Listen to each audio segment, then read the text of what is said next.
Auzubillahiminash-shaytanir-rajim. Bismillahir-rahmanir-rahim. Here is Taimur Hamid and a very warm welcome to all of you in my YouTube channel Universe of Physics. Students जो आज हम topic discuss करने जा रहे हैं वो है हमारे पास electric potential energy and a potential due to a point charge. इससे पहले जो हमने टॉपिक डिस्कस किया था वो हमारे पास था इलेक्ट्रिक पोटेंशियल के बारे में या इलेक्ट्रिक पोटेंशियल डिफरेंस के बारे में, ठीक है। तो आज हम डिस्कस करेंगे इलेक्ट्रिक पोटेंशियल एनर्जी को and a potential due to a point charge. इसको डिस्कस करने से पहले आपने प्रीवियस क्लास में इस बात को डिस्कस किया था कि जो हमारे पास अर्थ है, अर्थ के सराउंडिंग में हमारे पास क्या होती है, इसकी एक अपनी फील्ड होती है, इसको हम क्या कहते हैं, ग्रेविटेशनल फील्ड। यानी earth has its own field which is, earth के सराउंडिंग में इसकी एक अपनी क्या होती है, फील्ड होती है, इसको हम क्या कहते हैं, ग्रेविटेशनल फील्ड कहते हैं। इसी तरह जो हमारे पास इलेक्ट्रिक चार्जेस होते हैं इनके सराउंडिंग में भी हमारे पास एक इनकी अपनी फील्ड होती है, इसको हम क्या कहते हैं, इलेक्ट्रिक फील्ड कहते हैं, ठीक है। Charges, electric charges has its own field called electric field, यानी हमारे पास जो इलेक्ट्रिक चार्जेस होते हैं उनके सराउंडिंग में हमारे पास उनकी एक अपनी फील्ड होती है, इसको हम क्या कहते हैं, इलेक्ट्रिक फील्ड कहते हैं। तो electric potential energy and potential due to a point charge को डिस्कस करने से पहले मैं कंसिडर करूँगा एक सोर्स चार्ज को। Consider a source charge, positive source charge है, consider a positive source charge Q, capital Q से इसको हमने रिप्रेजेंट किया हुआ है, इन स्पेस। कहाँ पे मेरे पास, स्पेस में है। इसी तरह if a test charge is at infinity, if test charge is at infinity, अगर मेरे पास जो टेस्ट चार्ज है वो कहाँ पे है, इन्फिनिटी पे। टेस्ट चार्ज को हम रिप्रेजेंट करेंगे स्मॉल क्यू से। मैंने एक टेस्ट चार्ज लिया है जो मेरे पास कहाँ पे है, इन्फिनिटी पे है। The force exerted on a test charge due to a source charge is zero.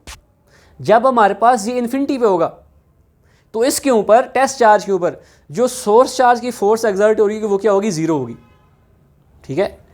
If a test charge is allowed to move from infinity to point A, अगर इस टेस्ट चार्ज को हम अलाउ करें यहाँ से move करने के लिए इन्फिनिटी से पॉइंट ए की तरफ, तो हम इसके ऊपर क्या करेंगे, एक्सटर्नल वर्क करेंगे, एक्सटर्नल फोर्स अप्लाई करेंगे। उस फोर्स की वजह से इसके ऊपर वर्क डन होगा, जिसकी वजह से ये पॉइंट इन्फिनिटी से कहाँ पे मूव करके आएगा, इस पॉइंट ए पे मूव करके आएगा। तो मैंने क्या कहा, if a test charge is allowed to move from infinity to point A, अगर इस टेस्ट चार्ज को हम यहाँ से अलाउ करें, इन्फिनिटी से मूव करके पॉइंट ए पे लाएँ, ठीक है, work must be done on it, इसके ऊपर हम क्या करेंगे, वर्क करेंगे, ठीक है। अब जैसे ही when test charge is at point A, जब टेस्ट चार्ज आपके पास कहाँ पे होगा, पॉइंट ए पे होगा, it has some amount of electric potential energy, इसके पास कुछ ना कुछ इलेक्ट्रिक पोटेंशियल एनर्जी होगी। When test charge is at point A, it has some amount of electric potential energy, electric potential energy, इसकी हमारे पास क्या होगी, कुछ ना कुछ अमाउंट ऑफ इसके अंदर पास क्या होगी, इलेक्ट्रिक पोटेंशियल एनर्जी होगी। अब जितना इस टेस्ट चार्ज को, closer the test charge to the source charge, जितना ये टेस्ट चार्ज हमारे पास सोर्स चार्ज के क्लोजर होता जाएगा, इसकी इलेक्ट्रिक पोटेंशियल एनर्जी हमारे पास उतनी क्या होती जाएगी, इंक्रीज होती जाएगी, या उतनी ये इलेक्ट्रिक पोटेंशियल एनर्जी को क्या करता जाएगा, गेन करता जाएगा। लेकिन यहाँ पे हमारे पास जो इलेक्ट्रिक फील्ड होती है does not remain constant. Here electric field is not constant, electric field हमारे पास यहाँ पे कांस्टेंट नहीं होती। क्यों? क्योंकि हमारे पास जो इलेक्ट्रिक फील्ड होती है वो हमारे पास it is inversely proportional to the square of the distance from the source charge, यानी कि जो हमारे पास इलेक्ट्रिक फील्ड होती है वो हमारे पास क्या होती है, इन्वर्सली प्रोपोर्शनल होती है square of distance from the source charge के। तो यहाँ पे हमारे पास इलेक्ट्रिक फील्ड कांस्टेंट नहीं रहेगी, वो हमारे पास क्या होगी, इन्वर्सली प्रोपोर्शनल होगी किसकी, square of distance from the source charge. यहाँ पे मेरे पास इलेक्ट्रिक फील्ड डिफरेंट होगी, यहाँ पे मेरे पास डिफरेंट होगी, यहाँ पे डिफरेंट होगी, यहाँ पे डिफरेंट होगी, यहाँ पे डिफरेंट होगी। क्यों? क्योंकि जितना हमारे पास सोर्स चार्ज और टेस्ट चार्ज के दरमियान डिस्टेंस ज़्यादा होगा, इलेक्ट्रिक फील्ड हमारे पास उतनी क्या होगी, कम। जितना ये डिस्टेंस कम होगा, इलेक्ट्रिक फील्ड उतनी क्या होगी, ज़्यादा होगी। इसीलिए हम कहते हैं कि हमारे पास इलेक्ट्रिक फील्ड जो है यहाँ पे कांस्टेंट नहीं रहती, वो हमारे पास क्या करती है, वेरी करती है। ठीक है, square of distance from the source charge, inversely proportional है वो हमारे पास। ठीक है, तो यहाँ पे अगर as we know that electric field due to a point charge, as we know that electric field due to a point charges, हम electric field due to a point charge वाला टॉपिक कूलम्स लॉ में explain करके आए थे। वहाँ पे हमारे पास इलेक्ट्रिक फील्ड का फार्मूला क्या था, E is equal to 1/4 epsilon naught Q over R square. ठीक है, यहाँ पे Q मैंने कैपिटल इसलिए लिखा है क्योंकि यहाँ पे हमने सोर्स चार्ज को क्या लिया हुआ है, कैपिटल Q से लिया हुआ है। ये हमारे पास electric field due to a point charge का फार्मूला है। ठीक है, अब to keep electric field constant, to keep electric field constant, electric field को कांस्टेंट रखने के लिए ये जो हमारे पास टेस्ट चार्ज होगा, to keep electric field constant, electric field को कांस्टेंट रखने के लिए the test charge moves over a small displacement. इस टेस्ट चार्ज को हमने यहां से स्मॉल डिस्प्लेसमेंट में मूव करना है। ठीक है, इलेक्ट्रिक फील्ड को कांस्टेंट रखने के लिए the test charge moves through a small displacement delta r. To keep electric field constant, the test charge Q moves through a small displacement delta r। यानी अगर हमने इलेक्ट्रिक फील्ड को यहाँ पे कांस्टेंट रखना है तो ये जो हमारे पास टेस्ट चार्ज होगा इसको यहाँ पे हमने स्मॉल डिस्प्लेसमेंट से मूव करके लेके आना है। डायरेक्टली पॉइंट ए से बी तक मूव करके नहीं लेके आना, बल्कि स्मॉल डिस्प्लेसमेंट से क्या करके लेके आना है, मूव करके लेके आना है।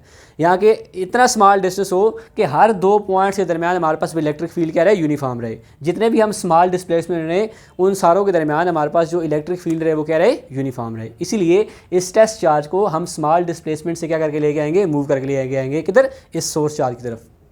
अब यहाँ पर हम आगे मज़ीद एक्सप्लेन करते हैं। अब देखें जी, जो हमारे पास वर्क डन है, जो हमारे पास क्या है, वर्क डन फिर होगा, तो वर्क डन हमारे पास किसके इक्वल होगा, वर्क मेरे पास किसकी इक्वल है, W is equal to force into displacement. यहाँ पे हमने डिस्प्लेसमेंट को किससे रिप्रेजेंट किया हुआ है, डेल्टा आर से। ठीक है, तो as we know that W is equal to F dot D R. अब यहाँ पे हम इस टेस्ट चार्ज को जब सोर्स चार्ज की तरफ मूव करके लेके आएंगे तो हम जो एक्सटर्नल फोर्स लगाएंगे वो हमारे पास इलेक्ट्रिक फोर्स की डायरेक्शन के क्या होगी, अपोजिट होगी।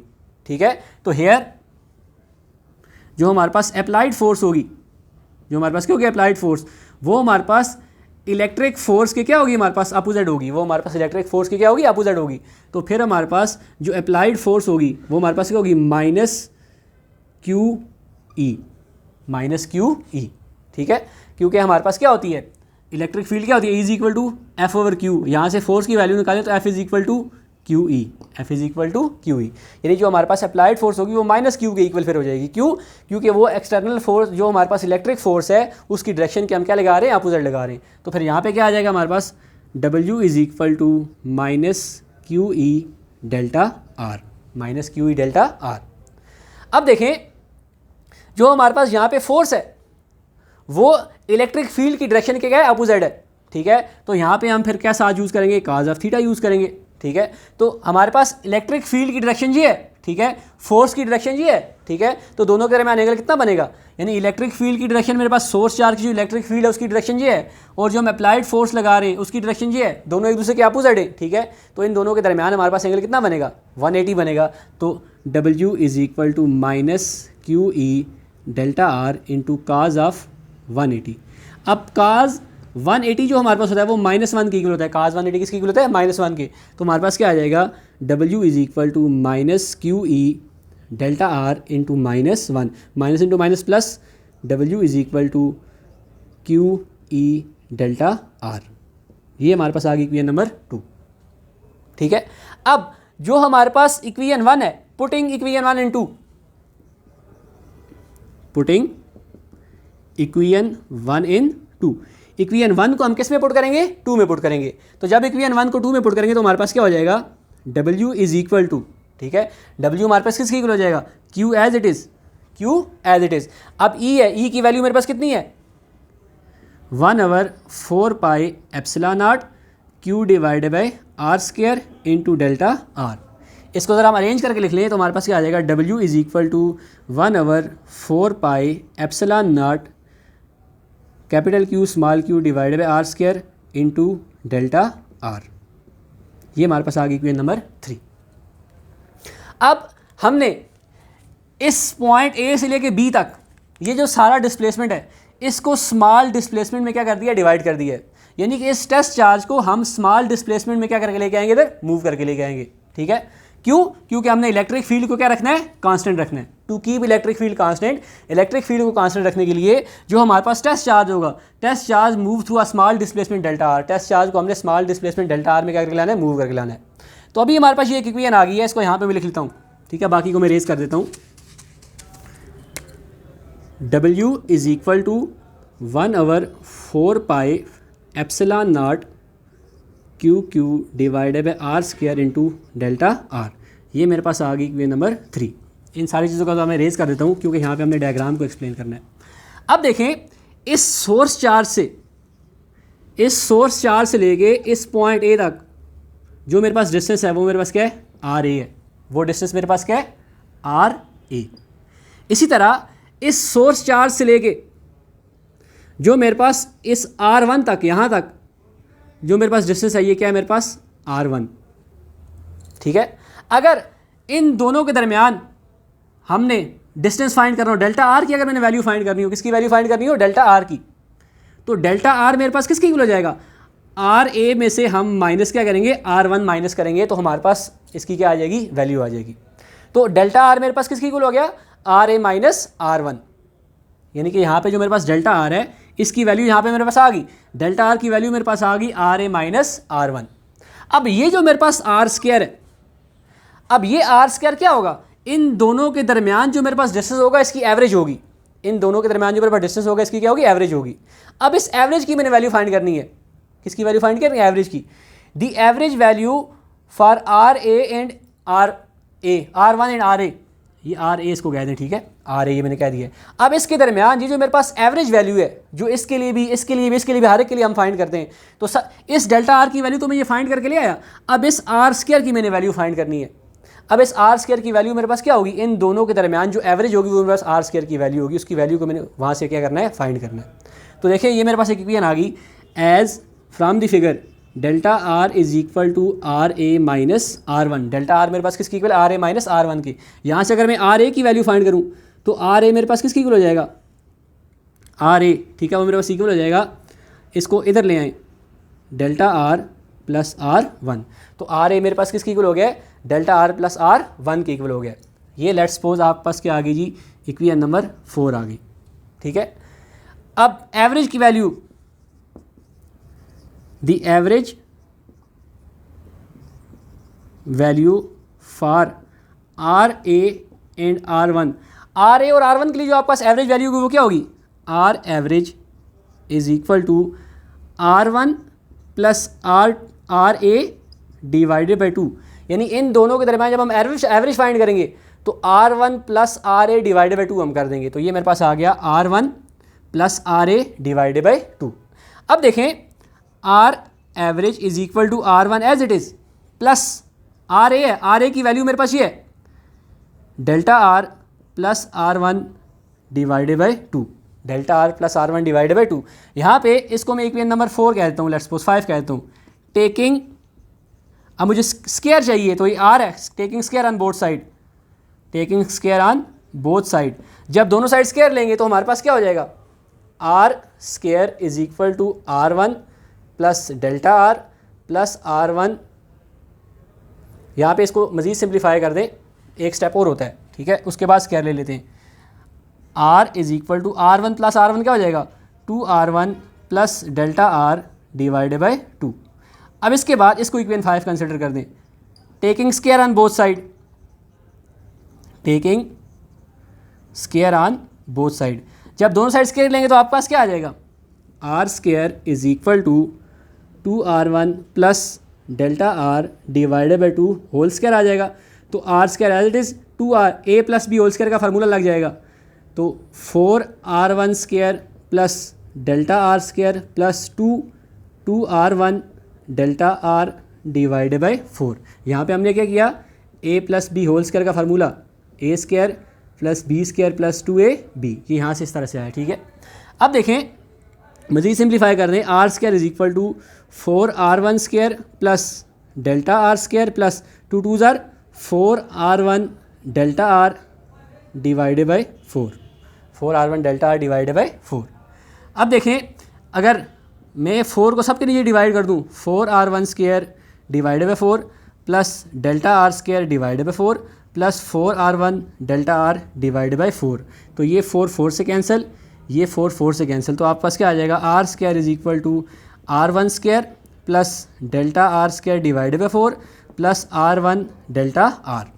अब ये देखें जो मेरे पास delta are square divided by 4 है, delta are square divided by 4, अब डेल्टा आर मेरे पास स्मॉल डिस्प्लेसमेंट है, इसका जब हम स्क्वायर लेंगे तो और स्मॉल वैल्यू आ जाएगी, डिवाइड 4 से करेंगे और स्मॉल वैल्यू आ जाएगी, जिसकी वजह से इस टर्म को निगलेक्ट कर देंगे, इस टर्म को यहाँ से हम क्या करें, निगलेक्ट कर देंगे। क्यों? क्योंकि इसकी वैल्यू बहुत स्मॉल आ जाएगी, इसलिए ये हमारे पास हायर टर्म है delta are square divide by 4। ठीक है, डेल्टा आर का जब हम स्क्वायर लेंगे तो और छोटी वैल्यू आ जाएगी, इसको 4 से डिवाइड करेंगे तो और छोटी वैल्यू आ जाएगी, इसीलिए हम इस टर्म को क्या कर देते हैं, यहाँ से निगलेक्ट कर देते हैं।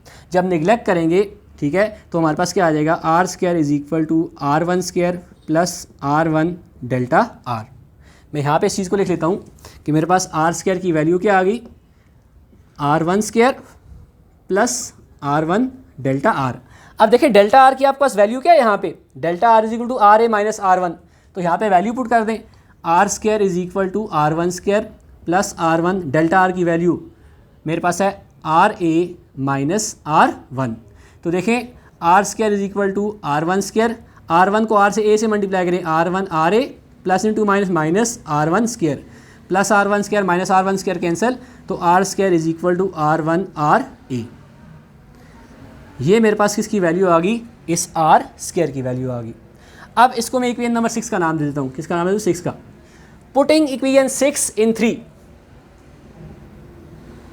पुटिंग इक्वेशन 6, और इसी तरह इसकी भी वैल्यू आपके पास आ गई, डेल्टा आर की भी वैल्यू, डेल्टा आर की वैल्यू क्या है, ये है।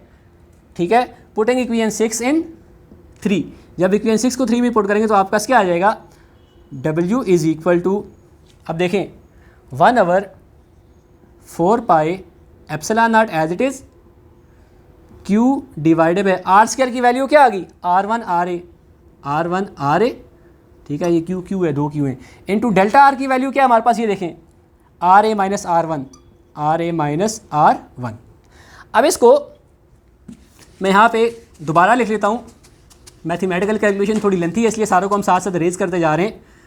W is equal to 1/4 pi epsilon naught, ठीक है, इसी तरह आगे क्या है, Q इंटू, मैं आगे अरेंज करके लिख देता हूँ, r A minus R1 into R1 are a, सारी वैल्यूज़ को यहाँ पे मैंने सिंप्लीफाई करके लिख दिया। अब देखें आपके पास क्या आ जाएगा, W is equal to Q into 4 pi epsilon naught, r a के भी नीचे R1 आर ए से डिवाइड कर देंगे, इस तरह माइनस R1 को भी R1 आर ए से क्या कर देंगे, डिवाइड कर देंगे, ये आर ए आर से इस कैंसिल, R1 R1 से कैंसिल, तो आपके पास क्या आ जाएगा, W is equal to Q into 4 pi epsilon naught 1/R1 minus 1/R A. यानी कि ये आपके पास किसकी वैल्यू आ गई, ये आपके पास वैल्यू आ गई जब आपने इस टेस्ट चार्ज को पॉइंट ए से R1 की तरफ मूव करके ले गए। ठीक है, the work done on a unit test charge when it moves from point A to R1, यानी ये जो हमारे पास वर्क डन की वैल्यू आई है ये उस वक्त हमारे पास आई है जब इस टेस्ट चार्ज को पॉइंट ए से हम कहाँ पे मूव करके लेके आए, R1 की तरफ मूव करके ले गए। ये हमारे पास पहला वर्क डन आ गया W1 से, इसको आप रिप्रेजेंट करते हैं W1 से। इसी तरह अब हमारे पास चार्ज यहाँ पे आ गया। सिमिलरली आपके पास when test charge moves from R1 to R2, जब टेस्ट चार्ज आपके पास इस R1 से R2 की तरफ मूव कर जाएगा तो उस वक्त क्या होगा, उस वक्त आपके पास क्या होगा जी, वर्क डन आपके पास W2 हो जाएगा, सेकंड वर्क डन है, ठीक है। तो W2 बाकी सारी चीज़ें as it is, W2 is equal to Q small q divided by 4 pi epsilon naught as it is. अब देखिए 1/R1 है, ठीक है, 1/, क्या है, R1, तो यहाँ पे हमारे पास क्या आ जाएगा, 1/R2 आ जाएगा माइनस 1/R1 यहाँ से, ठीक है, 1/R1, ठीक है। R1 से लेके R2 तक हमने टेस्ट चार्ज को मूव करके लाना है R1 टू R2, तो उस वक्त जो आपके पास इस तरह की इक्वेशन बनेगी, सारी चीज़ों को आप इस तरह सॉल्व करेंगे तो W2 आपके पास आ जाएगा Q divided by 4 pi epsilon not 1/R2 minus 1/R1, 1/R2 minus 1/R1। इसी तरह करते करते जब हम लास्ट टर्म के लिए वर्क डन फाइंड करेंगे WN, तो वो आपके पास क्या आ जाएगा, Q divided by 4 pi epsilon not into, अब जो लास्ट टर्म होगी RN और RB होगी, ठीक है, RN और RB, तो उसके लिए आपके पास क्या हो जाएगा 1/RB minus 1/RN, 1/RB minus 1/RN, ठीक है। अब इसी तरह सारे के सारे वर्डन को आप क्या कर दें, ऐड अप कर दें टू फाइंड टोटल वर्डन। अब यहाँ से अगर इसको हम अरेज कर दें, total work done from point A to B, जो हमने टोटल वर्क डन फाइंड किया पॉइंट A से B पे, तो वो हमारे पास क्या हो जाएगा, work done from point A to B is equal to, पहला वर्क डन हमारे पास क्या है, देखें यहाँ पे भी ये चीज़ कॉमन है, यहाँ पे भी ये चीज़ कॉमन है, यहाँ पे भी ये चीज़ कॉमन है, सारों में ये चीज़ क्या कॉमन, तो एक बार लिख देते हैं Q divided by 4 pi epsilon not into, इसके साथ हमारे पास क्या है 1/R1 माइनस 1/RA, इस तरह प्लस 1/R2 माइनस 1/R1, इस तरह plus up to so on, plus जो हमारे पास ये क्या है 1/RB माइनस 1/RN, ठीक है। ये 1/R1 माइनस 1/R1 से कैंसिल, ये जो 1/R2 होगा ये नेक्स्ट टर्म से कैंसिल हो जाएगा, ये माइनस 1/RN जो होगा यहाँ पे RB से पहले वाली टर्म प्लस 1/RN होगी, उससे कैंसिल हो जाएगा, तो आपका जो एंड रिजल्ट बचेगा वो क्या बनेगा, work done from point A to B is equal to Q divided by 4 pi epsilon naught 1/ minus 1/RA plus 1/RB। इसको अगर हम अरेंज करके लिखें तो हम इस तरह लिख सकते हैं, work done from point A to B is equal to Q over 4 pi epsilon naught 1/RB minus 1/RA। अब यहाँ पे एज्यूम करें कि जो आपके पास पॉइंट A है is at infinity, assume that point A is at infinity, assume करें पॉइंट A आपके पास कहाँ पे है, इन्फिनिटी पे है। जब पॉइंट A आपके पास इन्फिनिटी पे होगा तो उस वक्त आपके पास फिर क्या हो जाएगा, पॉइंट A को अब हमने कहाँ पे कंसिडर कर दिया, इन्फिनिटी पे कंसिडर कर दिया है, तो फिर आपके पास क्या होगा जी, total work done is equal to Q divided by 4 pi epsilon naught 1/RB minus 1/इन्फिनिटी। अब 1/इन्फिनिटी हमारे पास 0 के इक्वल हो जाएगा, तो आपके पास क्या हो जाएगा, W is equal to Q divided by 4 pi epsilon naught into 1/RB, या हम इसको सब लिख सकते हैं, W is equal to Q divided by 4 pi epsilon naught RB। अब ये जो हमारे पास वर्क डन आया है, ठीक है, जैसे जैसे हम वर्क डन करते गए, ठीक है, उस वर्क डन की वजह से हमारे पास इस पॉइंट चार्ज के ऊपर जो इलेक्ट्रिक पोटेंशियल एनर्जी थी वो क्या होती गई, इंक्रीज होती गई। तो बेसिकली जो वर्क डन है हमारे पास ये क्या कर रहा होता है, increase in electric potential energy. Due to work done there is an increase in electric potential energy, यानी वर्क डन की वजह से हमारे पास क्या हो रहा था, इलेक्ट्रिक पोटेंशियल एनर्जी इंक्रीज हो रही थी। तो जब इलेक्ट्रिक पोटेंशियल एनर्जी इंक्रीज हो रही थी तो W को हम किससे रिप्लेस कर देंगे, W is equal to U, यानी electric potential energy which is equal to Q divided by 4 pi epsilon naught RB। अब सोर्स चार्ज से लेके RB तक, सोर्स चार्ज से लेके RB तक जो हमारे पास डिस्टेंस को अगर हम R से रिप्रेजेंट कर दें, ठीक है, तो फिर इस RB को हम किससे रिप्लेस कर देते हैं, R से। आर बी को किससे रिप्लेस कर देंगे, आर से। तो ये जो हमारे पास इक्वेशन है, this equation represent the relation between electric potential energy. ये जो इक्वेशन है हमारे पास किसके बारे में रिलेशन दे रही है, इलेक्ट्रिक पोटेंशियल एनर्जी के बारे में रिलेशन दे रही है। अब हमने इलेक्ट्रिक पोटेंशियल का भी रिलेशन फाइंड करना है, ठीक है। तो देखिए इस Q को अगर इधर डिवाइड कर दें तो आपके पास क्या आ जाएगा, U over Q is equal to Q divided by 4 pi epsilon naught R, 4 pi epsilon naught R। अब potential energy per unit charge as potential energy per unit charge is called electric potential, is called electric potential. जैसे कि हम जानते हैं कि हमारे पास जो potential energy per unit charge होती है वो हमारे पास क्या होती है, इलेक्ट्रिक पोटेंशियल होती है। तो फिर हमारे पास क्या हो जाएगा, V is equal to 1 over 4 pi epsilon naught Q over R। अब ये जो इक्वेशन है ये हमारे पास रिप्रेजेंट कर रही है इलेक्ट्रिक पोटेंशियल को in terms of Coulomb's law. तो ये था हमारे पास electric potential energy and potential due to a point charge. I hope कि ये आपको डिटेल से इसके बारे में समझ आई होगी। जो इसमें इंपॉर्टेंट चीज़ है, बुक में ये वैल्यू डायरेक्ट लिखी हुई है किसकी, जो हमारे पास यहाँ पे एवरेज है आर स्क्वायर की वैल्यू या जो डेल्टा आर की वैल्यू है वहाँ पे डायरेक्टली लिखी हुई है, ठीक है। तो इसको आपने प्रॉपर्ली सॉल्व करके लाना है, जो आपका रिजल्ट आएगा उसी तरह आपने इसको करना है, सॉल्व करना है। होपफुली ये टॉपिक आपको डिटेल से समझाया होगा। इसके बारे में अगर कोई भी आपको कन्फ्यूजन हो, कोई भी किसी चीज़ की समझ ना आ रही हो, कोई भी क्वेश्चन अराइज हो रहा हो तो आप कमेंट सेक्शन में पूछ सकते हैं। इंशाल्लाह वहाँ पे आपको इसका जवाब भी दिया जाएगा। इंशाल्लाह नेक्स्ट लेक्चर में मिलेंगे, पोटेंशियल ग्रेडियंट के को साथ लेके आएंगे इंशाल्लाह, उस पर डिस्कस करेंगे। तब तक के लिए आपसे इजाज़त चाहेंगे। थैंक यू वेरी मच, अल्लाह हाफिज़।